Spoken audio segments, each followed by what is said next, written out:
Hi, I'm Julie. I'm Collections Curator here at the New Art Gallery at Walsall.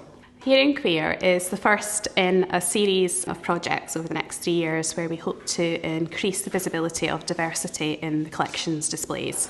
I selected to focus on LGBTQ+ issues as a result of my research into Sally Ryan, who is the co-founder of the Garman Ryan Collection here in Walsall, but is a bit the kind of unsung hero of the collection. So we all know the story more from the perspective of Kathleen Garman, who grew up locally and wanted to donate her collection to the people of the Black country. But Sally was the co-founder.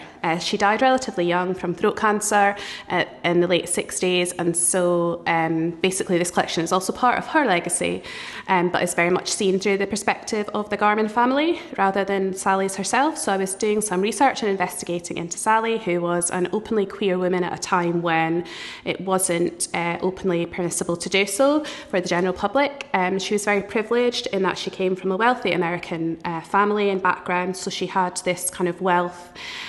She travelled extensively. She lived in London. She lived in a suite at the Dorchester Hotel, famously, with the Van Gogh on her wall. So she was afforded many privileges. But she's definitely kind of more the hidden element in the Garman Ryan Collection. So I wanted to tell her story and celebrate her queerness. I have explored the collections here with the help of an amazing LGBTQ+ community panel. And through that, we have found that queerness is central to the collections. Queerness is everywhere. These stories have always been in the collections, but they've not been visible. They've been very much hidden histories historically. So we want to bring them out into the open and make sure that they are visible. Hi, my name is John Slee. I'm a freelance learning curator. Outreach and talking to people within the community on their terms has very much been at the heart of this project, as has finding conversations that are intersectional. Just as we don't occupy one specific identity, so too that we didn't want to objectify people just how they presented or one aspect of themselves. Going out into the community, having genuine and honest conversations after building trust with people in order to represent them, to bring them into the gallery on their terms, or to recognise that the gallery might not be a safe place for them, but a place where they can find representation, has been quite extraordinary and beautiful. One of the things that we were very conscious of in terms of this project was a deficit of very visible queer spaces. This exhibition, the number of works inside of it and the stories that you'll find within it are representative not just of the visible voices, but of a number of individual and invisible voices within the community that have contributed to this on their own terms. One aspect of the project that moved me incredibly was having the conversation with people around the permanence of queerness and that queerness had always been there.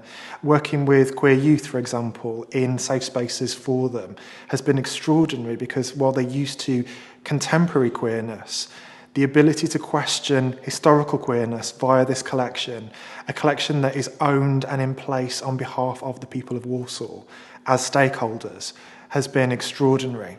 The erasure has always been there. The conversations to challenge that hasn't always been. So to be part of that has been a huge privilege for me.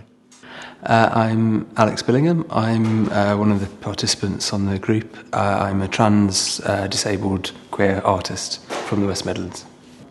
I mean, I've been really found it really wonderful how everyone's responded to the collection differently. For me, though, my choices completely caught me off guard because I'm relatively loud and I kind of expected to choose loud work, but actually the choices I've gone for are quite soft and quite delicate and not exactly hidden away, but kind of easily overlooked. So it was nice to find that sort of queer quietness. Working on this exhibition has brought an immense amount of queer joy to me, and I have been so fortunate to work with a dedicated panel of LGBTQ+ volunteers on this project and with John Slee, and it's just been amazing seeing the collection from a different perspective.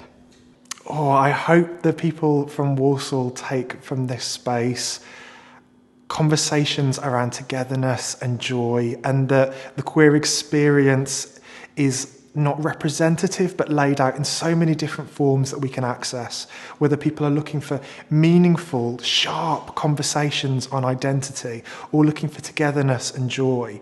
This exhibition is the culmination of so many different voices and identities that act as islands of content that not only speak on the people that chose them, but also the people that can access them on their own terms.